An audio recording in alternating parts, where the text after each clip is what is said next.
الشيطان الرجيم وإذا سألك عبادي عني فإني قريب أجيب دعوة الداع إذا دعاني فليستجيبوا لي وليؤمنوا بي لعلهم يرشدون. میاشت رمضان د میاشت عبادت ده.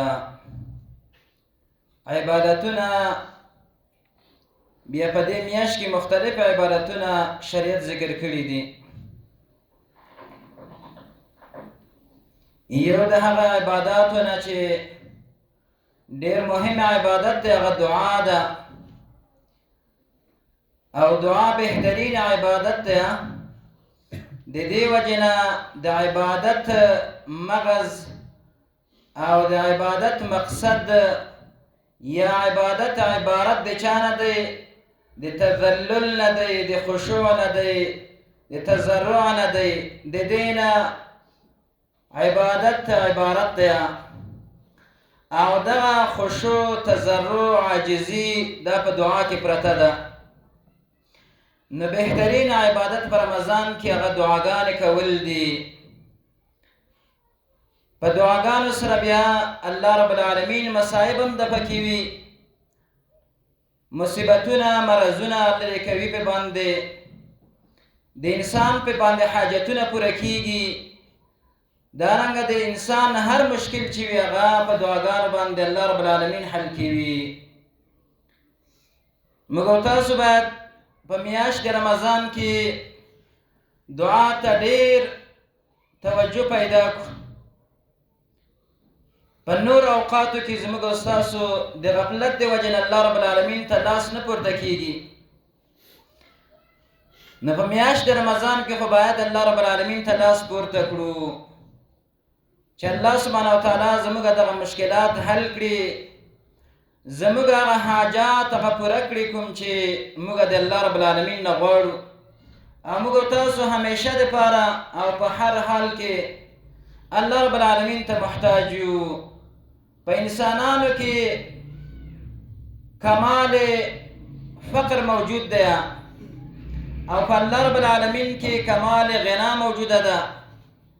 نو چې موږ تاسو اوس سره د کمال فقر او حاجت نه د الله رب العالمین نه دعا نه غواړو، دا به زموږ یا به غفلت وي یا به په موږ کې تکبر وي، ځان به لوی ګڼو د الله رب العالمین نه، الله ته به حاجت نه وي.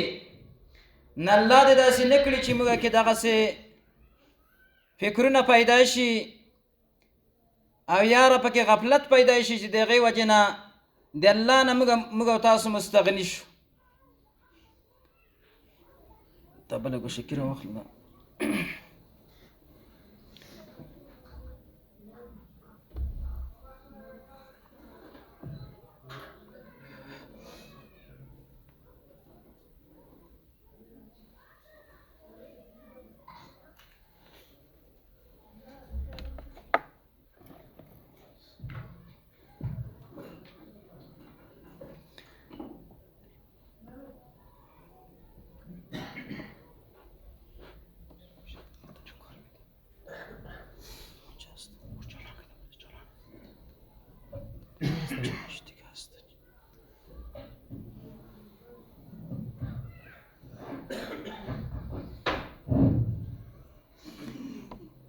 نو الله رب العالمین دې موږ ته په دې رمضان کې د دعا توفیق را نصیب وګرځوي چې د الله نه ډېرې دعاګانې وغواړو، د خپل حاجتونه د الله نه وغواړو. الله رب العالمین یې خاص کر په رمضان او په هغه اوقاتو کې چې کله بعضې اوقات دغسې دي چې په هغې سره د انسان دعا ښه قبلیږي. په تېره جمعه کې موږ شروط او بعضې هغه اسباب بیان کړه چې په هغې باندې د انسان دعا ښه قبلیږي، شرطونه هم بیان کړه.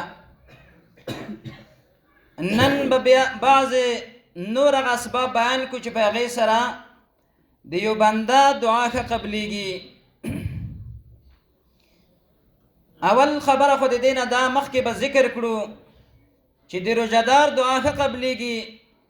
د دې وجې نه رسول الله صلی الله علیه وسلم فرمایلی دي، وی ثلاثه لا ترد، وی درې کسان دي چې د هغې دعا الله نه رد کوي، دعا یې نه رد کیږي. الصائم یو په هغې کې روژهدار دی.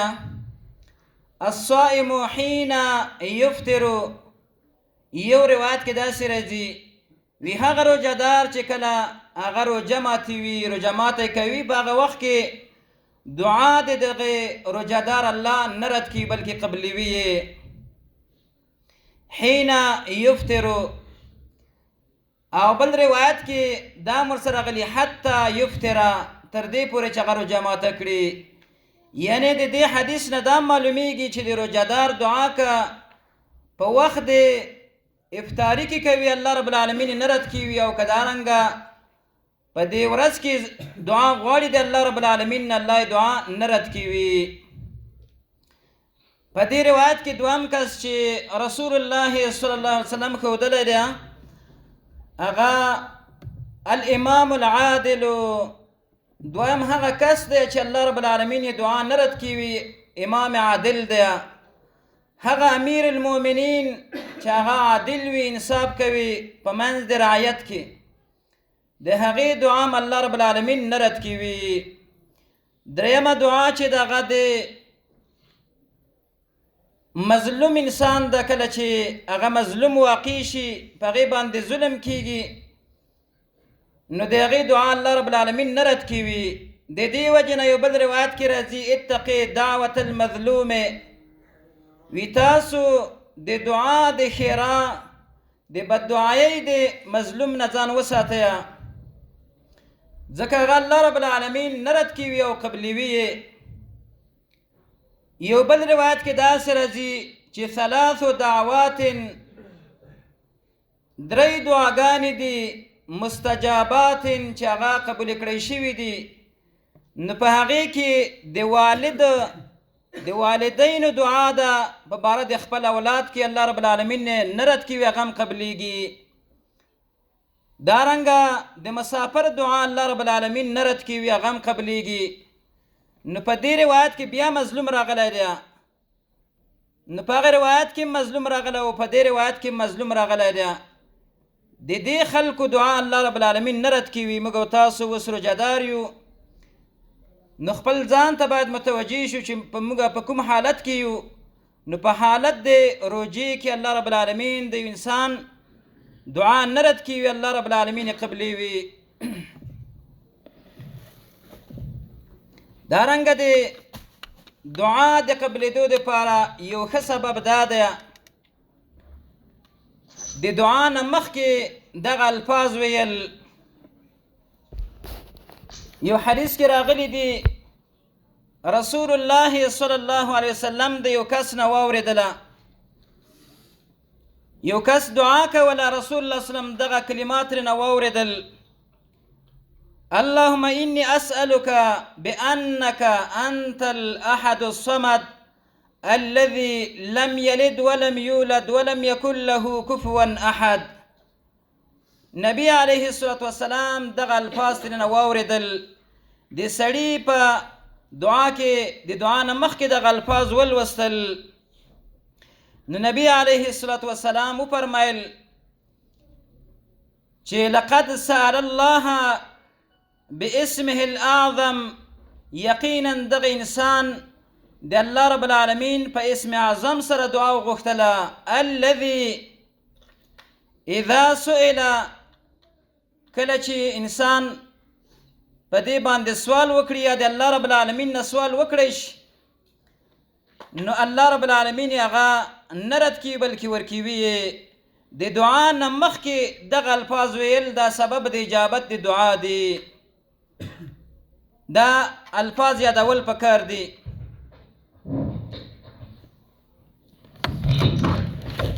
د دې سره دغسې اوقاتو خیال ساتل پکار وي. د آدابو د دعا نه او دارنګه د ښه قبلېدو دپاره نور دغسې د اوقاتو خیال ساتل پکار وي. په بعضې اوقاتو کې الله رب العالمین د یو انسان دعا نه رد کیږي بلکې ښه قبلیږي. یو حدیث کې راغلی دی رسول الله صلی الله علیه وسلم فرمای وینزل ربنا تبارک وتعالى حين يبقى ثلث الليل الآخر وی الله رب العالمین د شپې په آخرنۍ حصہ کې نزول فرمای الى السماء الدنيا د دنیا اسمان ته نزول فرمای. بیا الله رب العالمین دا اعلان کوي یو روایت کې داسې راځي هل من مستغفر آیا څوک بخښنه غوښتونکی شته چې زمانه بخښنه وغواړي زه هغې ته بخښنه وکړم. هل من تائب آیا څوک شته توبه کوونکی چې هغه توبه وکړي زه د هغې توبه قبوله کړم. دارنګه هل من سائل آیا څوک شته غوښتونکی. او بل روایت کې داسې راځي من یدعوني فاستجیب له څوک شته چې زمانه یو شی وغواړي چې زه من یدعوني څوک شته چې دعا وغواړي چې زه دعا قبوله کړم دعا یې قبوله کړم ورته. من یستغفروني څوک شته چې زمانه استغفار او بخښنه طلب کړي زه د هغې ته بخښنه وکړم. نو کله چې په دعا کې هغه شرایط موجود وي او دغه دعا په دغسې اوقاتو کې وکړی شي چې په هغې کې د انسان دعا ښه قبلیږي لکه په آخرنۍ حصې د شپه کې دعا الله رب العالمین قبلوي. الله رب العالمین د دنیا آسمان ته نزول فرمایي او دغه الفاظ الله وایي چې آیا څوک شته چې بخښنه وغواړي زه بخښنه ورته وکړم. آیا څوک شته دعا کوونکی چې دعا وغواړي زه د هغې دعا قبوله کړم. نو په دغه اوقاتو کې دعا ښه قبلیږي. موږ تاسو ته پکار دی چې پښمني وخت کې د الله رب العالمین نه دعاګانې وغواړو. دارنګه د جمعې په ورځ باندې یو ساعت دی. مسلم کې روایت راځي رسول الله صلی الله علیه وسلم فرمایي ان فی الجمعة لساعة په جمعه کې یو ساعت دی لا یوافقه عبد مسلم په جمعه کې یو ساعت دی چې برابر شي د هغې سره یو مسلمان یو بنده مسلمان چې هغه د خیر سوال کوي الله رب العالمین یې هغه قبلوي. وانه لساعة خفیف دا یو ساعت دی لږ غونته یو ساعت دی. په دې کې بیا علما فرمایي چې دا کوم ساعت دی. ابن حجر رحم الله تقریبا 40 اقوال ذکر کړي دي خو لیکن ابن قیم رحم الله زاد المعاد کې د دې خبرې ته ترجیح ورکړي. هغه فرمایي چې د مازدیګر د لمانځه نه وروسته دا یو ساعت دی. د مازدیګر د لمانځه نه د جمعې په ورځ باندې یو ساعت دی چې دغه انسان راګیرولی شي. او په دې کې بعض آثار د تابعینو د صحابه هم شته لکه د طاووس رحم الله مبارک نقل دی. طاووس رحم الله تابعی عالم دی. وی چې کله به د مازدیګر لمونځ به وکړو بس دعا ته به متوجه شو. نو دا ساعت کوم ساعت د مازدیګر نه وروسته نور تابعین هم داسې شته چې هغوی به د مازدیګر د لمانځه نه دعا ته متوجه شو. او بعض علما فرمایي سحر کې دی. بعض علما په وخت د خطبې کې ذکر کیوي.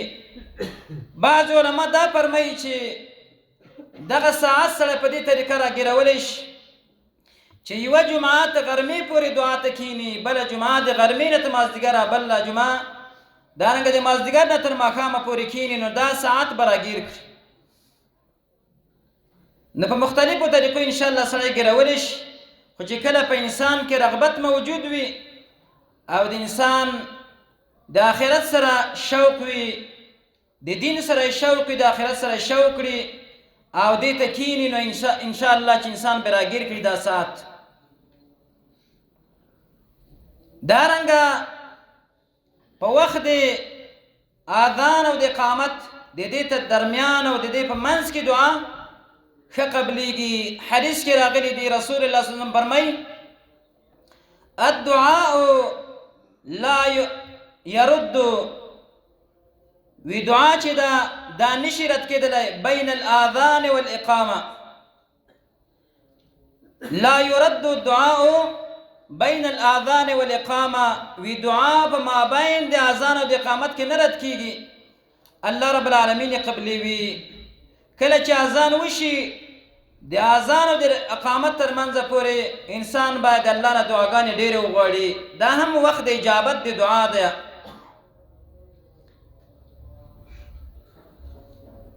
بل حدیث کې راغلی دی چې دعا په وخت د سجدې کې الله رب العالمین ښه قبلی وي چې کله انسان الله رب العالمین ته په سجده باندې پریوزي دا هم روایت د مسلم دی رسول الله صلی الله علیه وسلم فرمایلی دی اقرب ما یکون العبد من ربه وهو ساجد وی انسان چې الله رب العالمین ته ډیر نږدې وي هغه په سجدې په حالت کې وي نو فاکثر الدعاء تاسو د الله رب العالمین نه ډېرې دعاګانې وغواړئ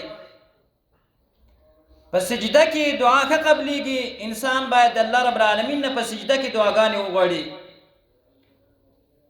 بیا دلته خبره دا ده چې په سجده کې خو هر قسم دعا انسان غوښتلی شي هر قسم دعا تر دې پورې چې ابن رجب حنبلي رحم الله د سلفو نه نقل کړي دي چې هغوی به په سجده کې تر دې پورې چې د اوړو مالګه به یې غوښتله په سجده کې به دا دعاګانې کولې د دنیا معمولي څیزونه دا به یې غوښتل د الله رب العالمین نه د خپل مال دپاره به واښه ګیا غوښتله په سجده کې دا د سلفو عمل دی د دې مطلب دا دی چې په د سجده کې هر قسمه دعاګانې سړی غوښتلی شي په دې کې بیا تخصیص نشته چې دا دعا به غواړي دا به نه غواړي دا نشي غوښتی نه هر قسمه دعاګانې سړی په سجده کې غوښتلی شي خو لیکن شرط دلته دا دی چې دا دعاګانې به انسان په عربي باندې غواړي دا ډېر کرته پوښتنه زموږ نه دا کېږي چې آیا په لمانځه کې دعا سړی پښتو باندې کولی شي که نشي کولی بعضې علما وایي چې نه په هره ژبه کې کولی شي نو دا خبره ضعیفه ده بلکې صحیح خبره دا ده چې نه په لمانځه کې که انسان دعا غواړي دغه دعا به په عربۍ باندې وي په عربۍ باندې به وي نو که په سجده کې سړی دعاګانې کوي نو دغه دعاګانې به په عربۍ باندې کوي په بله ژبه باندې په لمانځه کې سړی دعا نشي غوښتلی نو دا هم سبب دی اجابت د دعا دی په وخت د سجده کې دارنګه دعا چې ښه قبلیږي په هغه کې قبلیږي ثنتان ما تردان رسول الله صلی الله علیه وسلم فرمایي وی ثنتان دو دعاګانې دي ما تردان چې هغه نه رد کېږي عند النداء وتحت المطر یوه هغه دعا ده چې په وخت د اذان کې کېږي او بله هغه دعا ده چې د باران د شروع کېدو په وخت کې انسان کوي کله چې باران شروع شي نو په دغه وخت کې دعا الله رب العالمین ښه قبلوي دارنګه بل روایت کې راځي ثنتان لا تردان وی دوه دعاګانې دي چې الله رب العالمین یې نه رد کوي بلکې قبلیږي یو عند النداء او بل عند الباس یو په وخت د اذان کې او دارنګه بل په وخت د جنگ کې بل روایت کې راځي حين يلحم بعضهم بعضا کله چې کافر د مسلمانانو په صفونو کې ورداخل شي مسلمانان د کافرو سره ونښلي نو په دغه وخت کې دعا الله رب العالمین نه رد کوي دا دعا هم الله قبلوي دا بعض هغه اسباب چې په دې سره الله رب العالمین دعاګانې ښې قبلوي ما مخکې دا خبره کوله ملګرو م راته وویلې د دې په منځ کې جمله معترضې په شکل باندې ملګرو دا خبره مخکې جمعه کې راته وکړه چې د بعضې ملګري پراخه کیني منځ کې فاصله پرېږدي او بعضې ملګري بیرون ناست وي دلته مخکې ځای خالي وي نغه وروستني خلک چې راځي نو هغوی د دوی په سبب سره په ګناه کې پرېوځي ځکه حدیث کې راځي تاسو د جمعې په ورځ چې راځئ نو د نورو مسلمانانو په اوږو باندې پښې مه اړوئ یو خو د ملګرو غلطي دغه دا ده چې د منځ کې فاصله او ځای مه پرېږدئ، بیا وروسته کښېنئ. مخکې سب ښه ډک شول نږدې نږدې سره کښېنئ، دویم سب دغسې ډک شو نږدې نږدې کښېنئ. دلته چې و ځای پاتې شي د هغې ځای نه یو سړی را روان شي دغې ځای ته د نورو مسلمانانو په اوږو باندې پښې اړې وي، دا مه کوئ، دا ناروا عمل دی، د سنتو خلاف عمل دی. او هغه مسلمانان وروڼه چې وروسته راځي هغه بیا پښې مه اړوئ د خلکو په اوږو باندې، دغې ځای نه را روان شي دلته ګناه ده. اول د نور مسلمانانو ته درخواست دی چې نږدې نږدې کښېنئ، ځای مه پرېږدئ دلته مخته چې بیا یو بل کس راځي، چې کوم مسلمانان بیا راځي هغه د پښې نه اړوي د خلکو په اوږو باندې ملته نږدې کښېنئ. نور مسلمانان په ګناه کې باید موږ تاسو وانه چوو. نو د بعضې هغه اسبابو چې موږ بیان کړه چې په دې اسبابو سره الله رب العالمین د انسان دعا نه رد کوي. نور بعضې آداب بیانوو چې دغه آداب هم سبب د پاره د چا دي؟ سبب د پاره د قبولیت د دعا دي. یو په هغې کې دا دی کله چې انسان دعا غواړي نو په دعا کې به لاسونه پورته کوي. لاسونه به کوم اندازې پورې پورته کیږي؟ د لاسونه پورته کول موضوع لږ وروسته ذکر کومه. لاسونه به انسان تر سینې پورې پورته کوي، د سینې په اندازه باندې لاسونه پورته کول دا یو ادب دی د دعا. په دې بعض روایتونو کې راځي چې کله رسول الله صلی الله علیه وسلم ډېر هم پورته کړي لاسونه ډېر اوچت، په بعض احیانو په بعض وختونو کې سړی ډېر هم پورته کولی شي، خو په عام اوقاتو کې چې سړی دعا غواړي نو لاسونه به تر سینې پورې پورته کوي. دا بل ادب شو.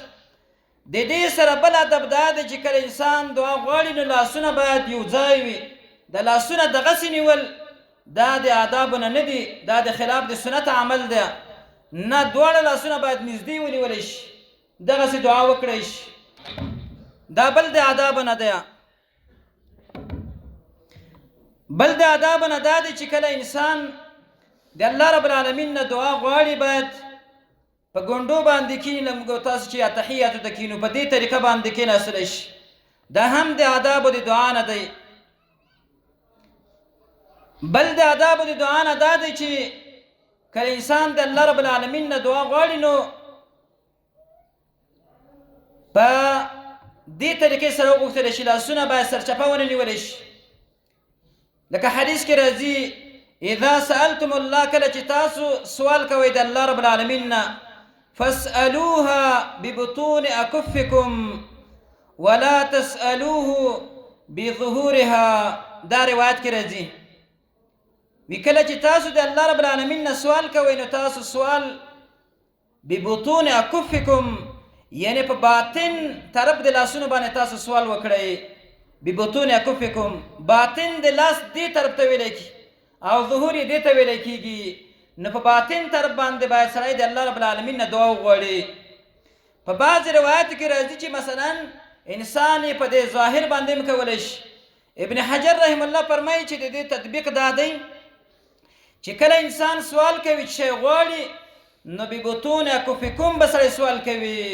او حکمت پکې دا دی چې الله رب العالمین د انسان لاسونه ورته ډکوي، په دې لاسونو کې هغه شی غوښتلی شوي شی الله ورکوي.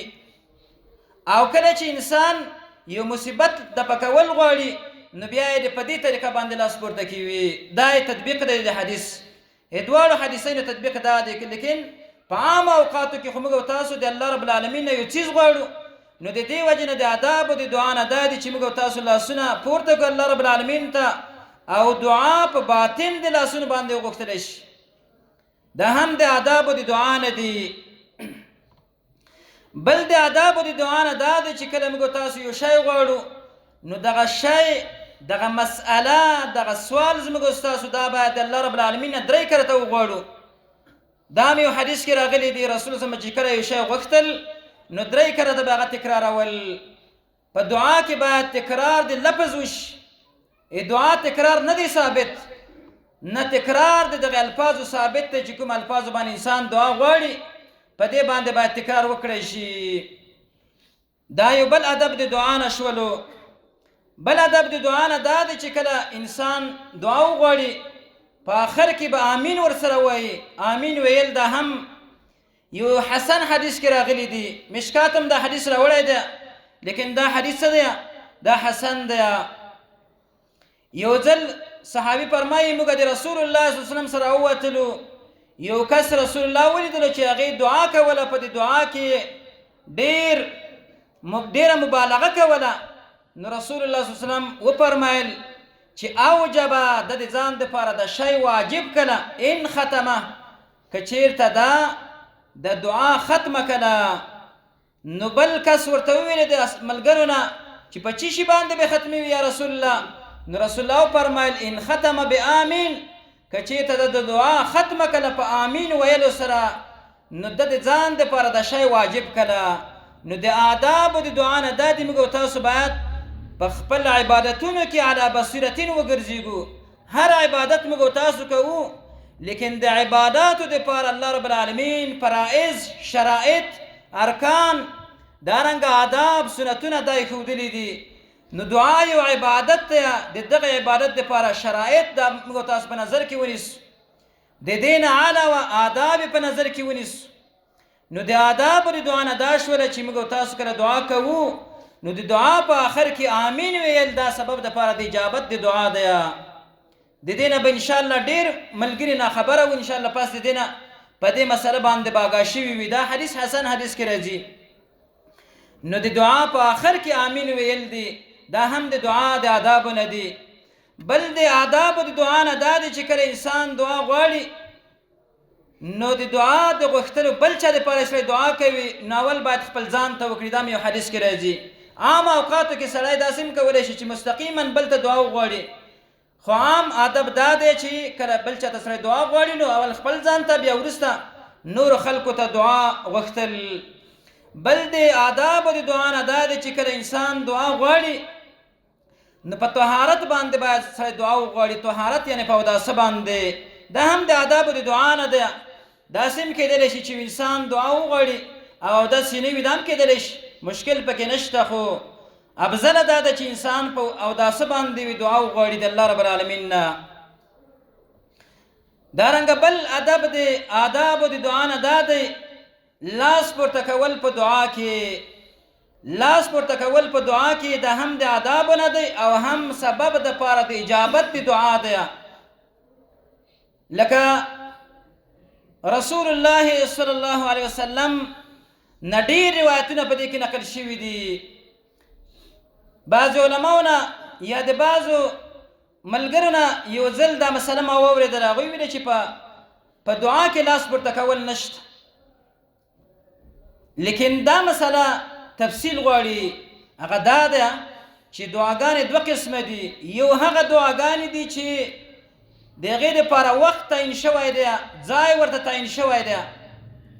لکه مثلا د لمانځه نه وروسته دعا ده، یا دارنګه مثلا انسان تشناب ته ځي دعا ده، د ډوډۍ نه وروسته دعا ده. دا دعاګانې دي، دا تر یو وخت پورې متعینې دعاګانې دي. نو هغه دعاګانې چې د هغوی دپاره وخت تعین دی، یا یې زمانه تعین د وخت، یا یې مکان تعین دی چې په دې ځای کې به سړی دعا غواړي یا رسول الله غوښتي وي، نو په دې کې به سړی بیا لاس نه پورته کوي. که چېرته د رسول الله صلی الله علیه وسلم نه لاس پورته کول نقل وي، نو هلته به لاس پورته کوو. که چېرته د رسول الله صلی الله علیه وسلم نه نقل نه وي، هلته به لاس نه پورته کوو. لکه مثلا د قبر د پاسه رسول الله صلی الله علیه وسلم لاس پورته کړي دي، هلته پورته کولی شو. د ډوډۍ نه وروسته دعا کوو موږ تاسو، دلته لاس پورته کول نشته. تشناب ته انسان داخلیږي، لاس پورته کول نشته. دارنګه د اذان نه وروسته دعا ده، په دې کې لاس پورته کول نشته. د دې حدیثونو دا مطلب نه دی چې بیخي په هیڅ دعا کې لاس پورته کول نشته، او نه دی د نورو احادیثو دا مطلب دی چې په هره دعا کې به سړی لاس پورته کوي. لکه بعضې ځایونو کې موږ دعا کوو، نو دا نور خلک دا تعجب کوي چې دا ستاسو د دعا نه منکر یې که دعا نه منئ. نه دعا منو، لاس ولې نه پورته کوئ؟ لاس رسول الله نه دي پورته کړي په دې ځای کې. یعنې موږ تاسو تابع د شریعت یو. که کومه ځایونو کې رسول الله لاس پورته کړي و لاس پورته کوو، او که رسول الله کومه ځایونو کې لاس نه و پورته کړی هلته لاس نه پورته کوو. د دې سره دوم قسم هغه دعا ده چې هغه مطلقه دعا راغلی ده، نه شریعت وخت ورته مقرر کړی، نه ځای ورته مقرر کړی ده، نو په دې ټولو ځایونو کې به انسان لاس پورته کولی شي. د دې لپاره تقریبا شوکانی رحم الله نیل الاوتار کې د خبره کړې ده چې په دې باره کې د لاس پورته کولو باره کې 30 روایتونه دي ذکر کړي نه دي، خو لیکن ویلي دي چې په دې باره کې 30 روایتونه شته.